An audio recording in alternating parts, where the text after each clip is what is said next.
අද මම මේ මයික් එක අල්ලන් ඉන්නේ මේ පාර්ලිමේන්තුව ඇතුලේ කියන්නේ මම හැමදාම කියනවා සබලියෝ කියලා.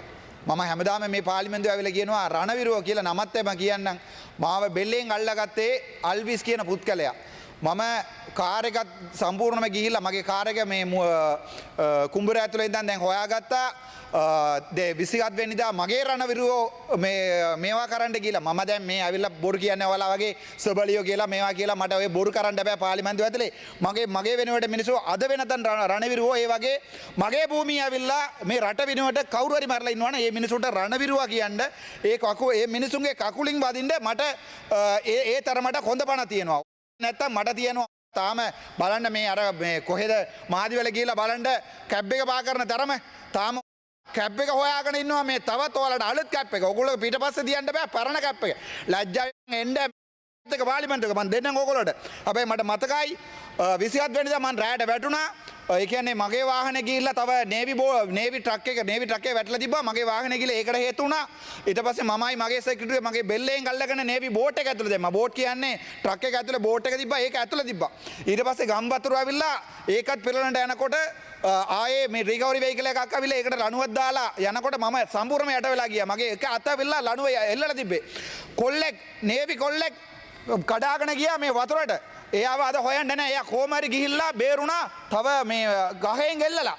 ඒ කොල්ලා අද නැත්තම් තමුන්නාසලාගේ ජනාධිපති ඇවිල්ලා මේ කිව්වේ මේ නේවි හමුදාව අඩු කරනවා.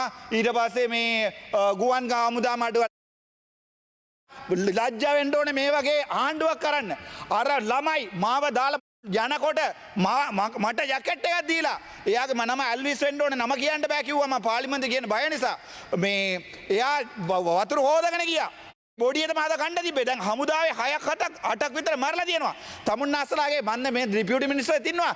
ලයිෆ් ජැකට් එකක්වත් නැහැ. ඊට පස්සේ මාව හොයන්න ආවිල්ලා තව ට්‍රක් එකක් ඒක අවිල්ලා පෙරළුණා. එතන හමුදාවේ 30ක් හිටියා 30 දෙනාටම ලයිෆ් ජැකට් නැහැ.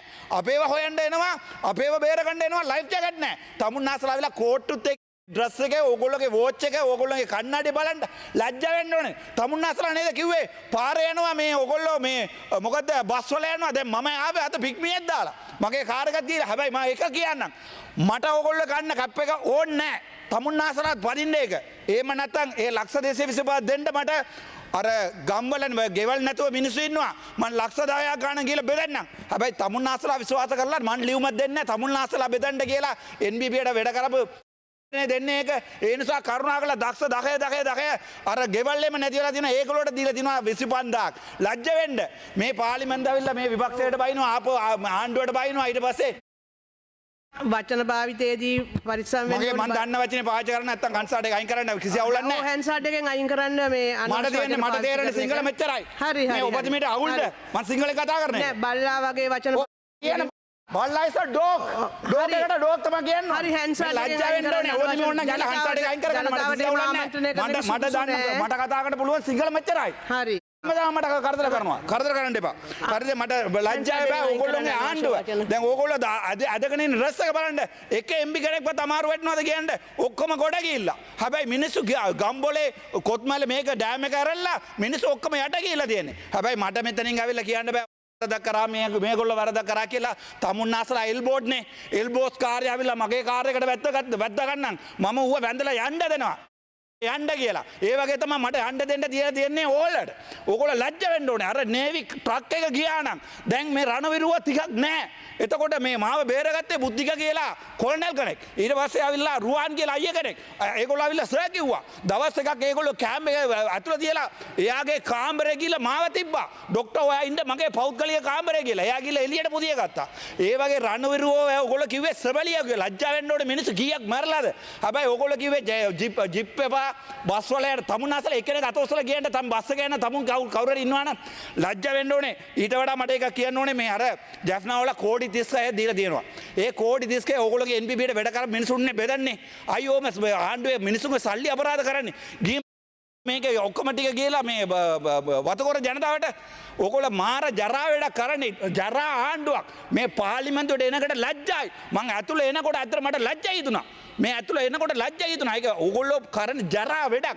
කොච්චර ජරාව එක ආමි කෙනෙකුට සප්පාතු නැහැ. සෙරුප්පු නැහැ. ඉන්නදනක් නෑ පානුයි පරපුයි කන්න ඒකොල්ල කෑම්බ එක හැබ කෝට අරවා මේවා දාගනවෙල්ල කොච්චර ලස්සට ඔකොල වාන වත්කම් බරක හොරට මේ ඉතරයින්න හොරට ගේ කලියනවා ලක්ෂ පනට ලියපු එකන මහ වීඩියෝ කරන්නවා පිට පසෙන්න්න ඒ ඔපුව තවලගේ මේ ගැව් අන්රාධපට මට ඊට වඩා කියන දෙන්න හැබැයි ඔගොලට මකක් කියන දමල සිංහල ඔගොලො කටින් කියන්නේ අපි හිතවතයෙන් කියන්නේ අපි හර්දදාශයෙන් කියන්නේ මට එදා බේරගත්තේ සිංහල කොල්ලෙක් සිංහල රඩවිරුවෙක් හැබැයි ඔගොල්ලො ඒ කටියට කිව්වා ඒගොල්ලො මේ සබලියෝ කියලා කරුණා කරලා මේ අවයෙන් ලොකු ගාන වෙන් කරලා ඒ මිනිසුට දෙන්න ඒගොල්ලො ඕනකම වෙනකොට තම ඔගොලො හොයාගන්නේ ඒගොල්ලො ඉන්නවාද නැත්ත කියලා කොලියප්ට ෆයිල කෙනෙක් නැති වෙන ඔගොල්ලො ගියාද කියක් ගියාද ඒගොල්ලොන් ගෙවල් වල ලැජ්ජාවෙන්න ඕනේ තව එකක් මට කියන්න කැමති මට මතක් කරන්න කැමති කොල්නල් බුද්ධික මේ මෙතන මට මතක් කරලා එයාගේ කණ්ඩායමට මට සුදිවන්ත කරන්න වෙනවා අනිත් එක මම දැක්කා කුලියාපිටිය